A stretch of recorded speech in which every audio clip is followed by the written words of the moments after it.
Hi, doctors. So swimsuit season is coming, and I'm a little nervous because that means it's time to manicure down there.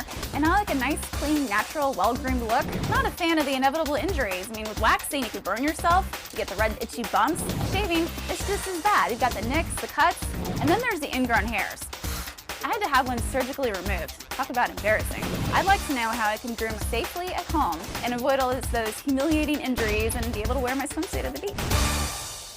What's going on? Well, there's a lot more I'm talking about it. That's right. Yeah. Your first option is shaving down there. There is also waxing, sugaring. We have creams, of course, there, lasers, electrolysis. There's so many different styles now. I mean, you have vaginal accessories. Do you guys accessorize? Do you penile? Penazal? There is sort of a whole manscaping aspect You of the whole don't use industry. sequins and I've strobe lights. seen all these pictures with these vajazzling. Have you seen this? They We're have all these Lisa, we're designs. professionals. We don't go overboard. We try to keep it subtle. We think you should have a high-maintenance vagina.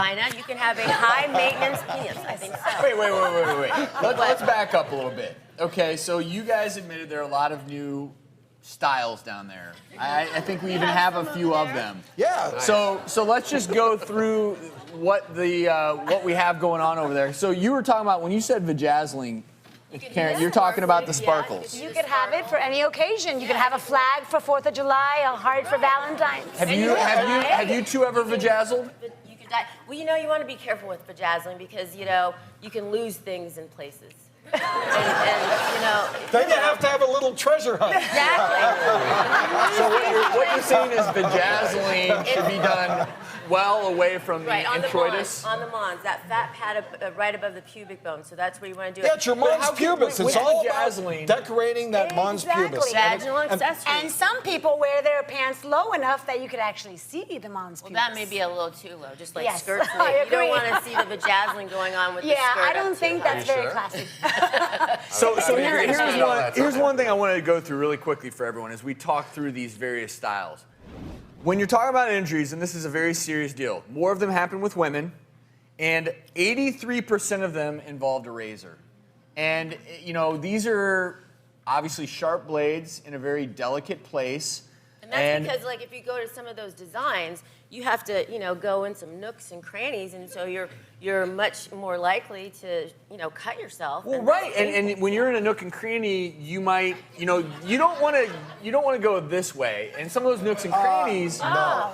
I mean, no, legitimately, the number one area for a woman's, it's the kind of the external labia. Exactly, the labia. And on guys, you know, the scrotum is a tricky territory. It is. But the thing is that, you know, it can be very tricky. I'm good at it. I don't do house calls. But what we found in that study, the Journal of Urology, was that most of the time these were the handheld razors that were causing the injuries, and very rarely with the electric razors. Okay. So the electric razors, by and far, are more safe.